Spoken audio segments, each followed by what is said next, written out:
नमस्कार. रामदेव स्ट्रॉंग हिंग प्रस्तुत आम्ही सारे खवेच्या किचन किंग सिरीजमध्ये सगळ्यांचं मी मनापासून स्वागत करतो. काय माहिती आहे, क्रांती उत्क्रांती हे शब्द तुम्ही ऐकले असतीलच.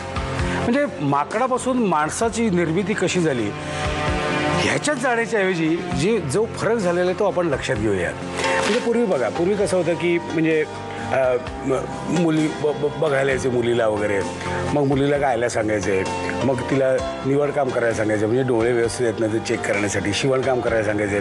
पण हळूहळू सगळं बदलत गेलेलं आहे. म्हणजे विचार बदललेले आहेत, माणसं बदललेली आहेत, स्त्री वर्ग बदललेला आहे. त्यामुळे आता थोडासा म्हणण्यापेक्षा बराचसा फरक असा झालेला आहे की पुरुष मंडळी आहेत ना, पुरुष मंडळींना सुद्धा स्त्रियांच्या कार्यक्षेत्रात जाऊन काम करावं लागतंय. काम करावं लागतंय म्हणण्यापेक्षा आवडीने काम करतायत ते. आणि सगळ्यात कार्यक्षेत्र कुठलं स्त्रियांचं आवडतं तर स्वयंपाकघर, नाही काय. म्हणजे खायला वाढणं, खाणं बनवणं या सगळ्या गोष्टी स्त्रिया अनेक वर्ष करत आहेत आणि आता पुरुषसुद्धा करायला लागलेले आहेत. तर तुम्हाला शब्द दिलेल्याप्रमाणे जे अनेक बल्लवाचार्य नव्याने निर्माण होत आहेत, काय नवीन पिढीला सुद्धा तयार करायला पाहिजे ना, मानसिकरित्या तयार करायला पाहिजे ना. कारण उद्या असंही होऊ शकतं, मुलगी येते, मुलाला प्रश्न विचारते, मुलाला सांगते चहा करून दाखव, कुकर लावून दाखव, चालून दाखव, गाऊन दाखव, काय बदलू शकतं ना. त्यामुळे या सगळ्या परिस्थितीला सामोरं जाण्यासाठी मानसिक तयार करून घेण्यासाठी काही बल्लवाचार्य आम्ही या महिन्यात इथे बोलवणार आहोत आणि त्यातला एक बल्लवाचार्य इथे आलेला आहे. आपण त्याचं मनापासून स्वागत करूया. नमस्कार. नमस्कार. तुझं नाव? अमर. अमर, कुठे राहतोस? मी अंबरनाथला राहतो. अंबरनाथला राहतो. आणि काय करतोस तू? आणि मी हॉटेल मॅनेजमेंट पास आउट आहे. बरं. पुण्यावरनं हॉटेल मॅनेजमेंट. कुठल्या कॉलेजमधून गेलंस? मी all India Shri Shivaji memorial, आपल्या शिवाजीनगरचे. ओके. जंगली महाराज. आणि कसं काय वाटलं 4 वर्षाचा तू कोर्स केलास, बरोबर? अरे कॉलेज कमी आणि धमाल जास्त होती त्याच्यामध्ये. आणि सगळे प्रयोग होते ते आमच्या रूमवरच होत होते. म्हणजे आम्ही रूममध्ये राहायचो, हॉस्टेल लाईफ होती. बरं. तर जे तिथे शिकायचं होतं ते लगेच आम्ही आमच्या रूममध्ये वापरायचो. मला तुला असं विचारायचं वाटतं की मुळात कॅटरिंगला जावं असं तुला काय वाटलं? लहानपणी काही स्वयंपाकघरात गोंधळ घातलास? बाळाचे पाय घुसावंच लागत होतं कारण की आई बाबा ऑफिसला जात होते, त्याच्यामुळे घरी मी आणि माझा भाऊ. माझा भाऊ जास्त जात नव्हता, त्याच्यामुळे तेच केलेलं सकाळी केलेलं स्वयंपाक दुपारी गरम करून खाण्यापेक्षा आपण आपलं काहीतरी केलेलं रसमुसळीपणा केलेलं चांगला. मग नवीन त्याच्यामुळे काहीतरी जाऊन काहीतरी करायचं, चांगलं झालं तर खायचं, नाही तर संध्याकाळी आईसाठी ठेवायचं, असा प्रकार चालू आहे. ओके. आई वडील कुठे कामाला आहे? आई बँकेत आहेत, वडील कोरस इंडिया लिमिटेडमध्ये होते, ते आता रिटायर झाले. ओके. मग आता त्यांना कळलं की तू का गेलास कॅटरिंगला. ओके. तुला स्वतःला खायला काय आवडतं? म्हणजे व्हेज, नॉनव्हेज, तिखट, गोड काय? घरी तर आम्ही व्हेजच करतो, म्हणजे नॉनव्हेज अलाउड नाही घरी, त्याच्यामुळे घरी नॉनव्हेज खाण्याचा प्रश्नच नाही. हॉस्टेलमध्ये होतो, हॉटेल मॅनेजमेंट करत होतो, तेव्हा परत नॉनव्हेजच खावं लागत होतं कारण की तो मित्र परिवार तसा असल्यानुसार आपण राहावं लागतं. आणि इव्हन जॉब करताना आपण नॉनव्हेजवरच ताव मारण्याची जास्त सवय होती. बरं. म्हणजे घराच्या बाहेर पडल्यानंतर नॉनव्हेज घरात जे जिथे मिळते ते तिथे खाऊ. Absolutely right. मस्त का स्वस्त राहा. ओके. बरं, आज आमच्या खवेने तू काय दाखवणार आहेस? मी आज एक व्हेजिटेबल प्रिपरेशन दाखवणार आहे. ते आहे चीज करी रोल. बरं. चीज करी रोल. आणि त्याच्यानंतर नॉनव्हेज प्रिपरेशन आहे. म्हणजे एक घरच्या घरी जर का दुपारी भूक लागली आणि काहीच येत नसेल आपल्याला तर एकदम सोपा पदार्थ आहे मीन वरुवल. साऊथ इंडियन प्रकारे खरं म्हणजे. ओके. आपण आपल्या किचनकडे जाऊया. नक्कीच. चल.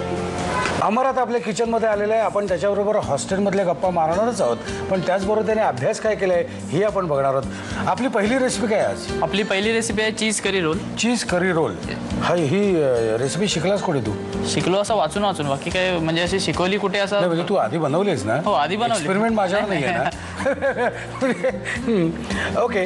पण आपण हे बघणारच आहोत, पण तत्पूर्वी कसं आहे, आपण एक परीक्षा घेणार आहोत. परीक्षा अशी आहे की तुला पोळी बनवायची आहे. अवघड प्रश्नच विचारतात नेहमी परीक्षेमध्ये. म्हणजे काय, हे तुझं नॉर्मल झालंय. पोळी बनवणं फार महत्वाचं आहे. आपण पोळी कशी बनवायची ते बघूया आणि तुला पोळी येते का हे आपण टेस्ट करूया.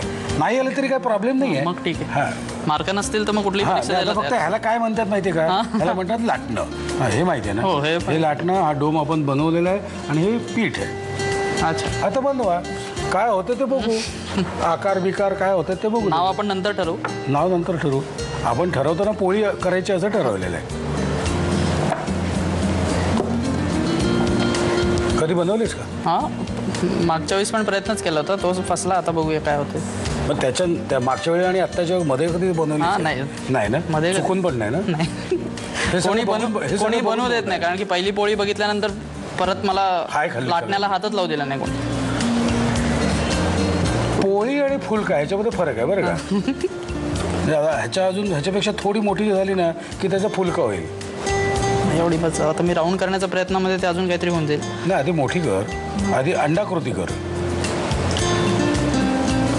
तरी पहिल्यापेक्षा बराच चांगला आकार आलाय. हो, बाजूला मी आहे ना तुझ्या. हां, गायडन्स. खाताना पीठ लागेल पण आकार तरी ठीक आलाय. पण म्हणजे ह्याला पोळी म्हणायची असं तुझं म्हणणं आहे का? म्हणजे आता आपण नाव नंतर ठरवणार होतो. काय झालं तुझा गोल नाही ते मुळात तू घेताना लाटीत छोटी घेतलेली आहे, त्यामुळे ह्याच्यापेक्षा जर तू वाढवायला गेलं तरी फाटून जाईल. फाटून म्हणजे सिथ्रूच होईल एकदम. अशा पातळ पोळ्या खायला पण असं चांगलं वाटतं कधी कधी. त्यामुळे वेगळ्या प्रकारची पोळी आपण नेहमी एक्सपेरिमेंट करत राहावं आयुष्यामध्ये. अच्छा, मी ही तुझं म्हणणं ही आता आपण याला पोळी म्हणू शकतो. पोळी म्हणू शकतो. तू काही काळजी करू नकोस हा. म्हणजे मगाशी तुझ्या असं कपाळावर धर्मबिंदू आले होते की आता कसं होणार माझं, काही कसं होणार नाही.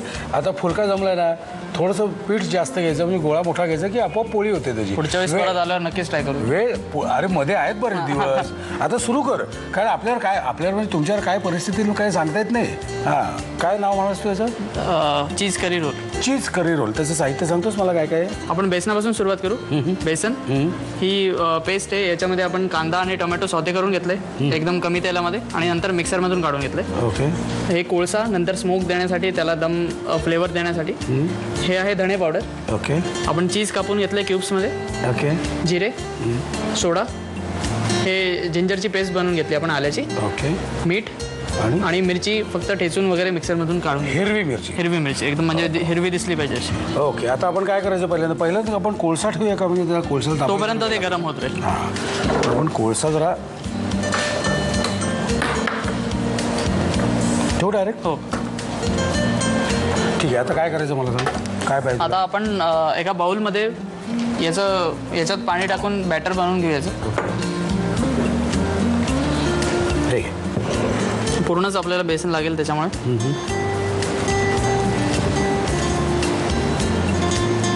तुमच्या वर्गामध्ये मुलं किती होती? मुलं आमच्या याच्यात बरीच होती. प्रॉब्लेम हा होता की मुलीच कमी होते.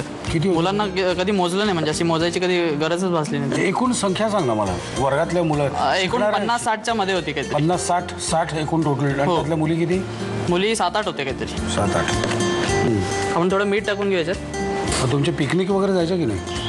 पिकनिक नाही, आमची टूर जायची. म्हणजे त्याला स्टडी टूर असं म्हणायचं म्हणजे आम्ही.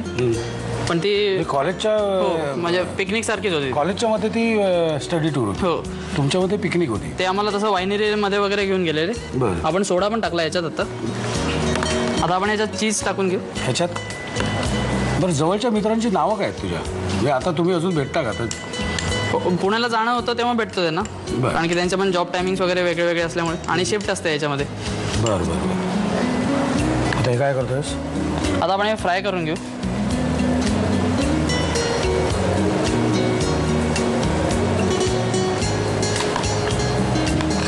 वेळ वाचेपर्यंत जर तुम्ही हे सांभाळलं तर आपण ग्रेव्ही करायला सुरुवात करायला. शुअर ग्रेव्ही करून घेऊ. तेल इथे तापत ठेवलंय आपण. ओके. सुरुवात आपण जिऱ्यापासून करूया.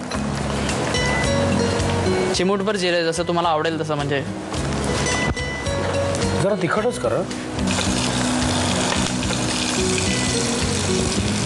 आपण आता आलं टाकून घेऊ त्याच्यामध्ये. ओके. आणि त्याला एक वेगळी चव देण्यासाठी धणे पावडर. रामदेवची आहे काही? हो, त्याच्यामुळे चव आपली वाढेल मस्तपैकी.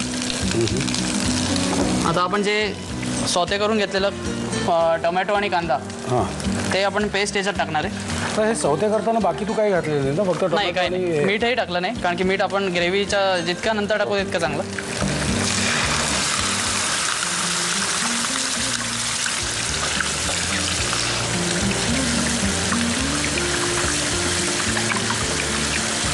हा, इथे या गॅसवर कोळसा ठेवलाय बरं का तापत.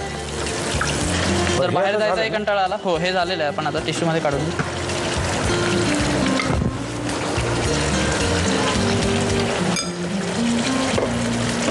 आता काय करायचं? ते आता आपलं मीठ टाकायचं राहिलंय. आपला कोळसा सुद्धा व्यवस्थित झालेला आहे आणि ग्रेव्ही झाली. अशी ग्रेव्ही आपण नेहमी घरात बनवतो. म्हणजे याच्यात काही जास्त वेगळं प्रकार असं नाही.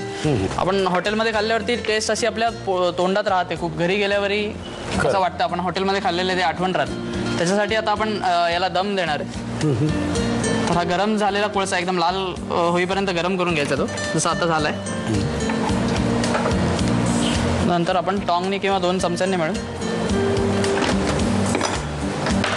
आता काय करायचं? आता आपण या ग्रेव्हीमध्ये ठेवून घेऊ आणि याच्यात थोडंसं तेल किंवा तूप टाकायचं वरतून. अच्छा, तो वास त्याला लागला तो पाहिजे. कोळशाचा म्हणजे आपण आता कोळशावर आपल्याला जेवण बनवणं शक्य होत नाही, तर तो हे बनवत राहिलं तर दिवसभर जेवणच बनवावं लागेल. त्याच्यासाठी हा त्याला फ्लेवर देण्यासाठी आपण हे करतोय की कोळशाच्या चुलीवर आपण जेवण बनवल्याची टेस्ट येते त्याला. Correct correct correct. आणि ग्रेव्ही रेडी झाली, ते थोडा वेळ ॲब्झॉर्ब होईल तो वास आणि तो गंध. त्याच्यानंतर आपण फक्त बॉल्स वरून टाकायचे, सर्व करायचं आणि गरमागरम पोळीबरोबर नाहीतर आपण केलेल्या फुलक्यांबरोबर आपण ते खाऊ शकतो. आपण केलेले फुलके आपण सो कॉल्ड फुलके. सो कॉल्ड फुलके ते फुलणार नाही हे मला माहिती असल्यामुळे मी त्यांना फुलके म्हणायला टाळतोय जरा. आता हे साधारण किती वेळ ठेवावं लागेल आपल्याला? हे 5 मिनिटं ठेवलं तरी इनफ. इनफ. म्हणजे आता काय फारसं राहिलेलं नाही, 5 मिनिटं तर झाकण काढायचं, हे जे आपले बाउल्स आहेत रेडी ते त्यात टाकायचे आणि खायला सुरुवात करायची. पण त्याआधी तुम्हाला काय करायला लागेल, पेन उचलून लिहायला सुरुवात करायला लागेल. लिहून घ्या साहित्य आणि कृती. चीज करी रोल्स बनवण्यासाठी लागणारं साहित्य: बेसन, कांदा टोमॅटोचा प्युरे, धणे, चीजचे क्यूब, जिरं, खायचा सोडा, आल्याची पेस्ट, मीठ, हिरव्या मिरचीचा ठेचा आणि कोळसा. कृती: प्रथम एका बाउलमध्ये बेसन घेऊन त्यामध्ये मीठ, पाणी आणि खायचा सोडा घालून बॅटर तयार करावं. त्यामध्ये चीजचे तुकडे घालावेत. कढईमध्ये तेल कडकडीत गरम करून त्यामध्ये बेसनाच्या बॅटरमध्ये घोळवलेले चीजचे तुकडे डीप फ्राय करून घ्यावेत. कढईमध्ये तेल गरम करून त्यामध्ये जिरं, मिरचीचा ठेचा, आलं लसूण पेस्ट आणि धणेपूड घालावी. या मिश्रणात टोमॅटो आणि कांद्याचा प्युरे, पाणी घालून ग्रेव्ही शिजवून घ्यावी. त्यामध्ये डीप फ्राय केलेले चीजचे तुकडे घालावेत. कढईमध्ये एका वाटीत गरम केलेला कोळसा ठेवून त्यावर 1 चमचा तेल सोडावं. हा स्मोकी फ्लेवर करीला देऊन डिश सर्व्ह करावी.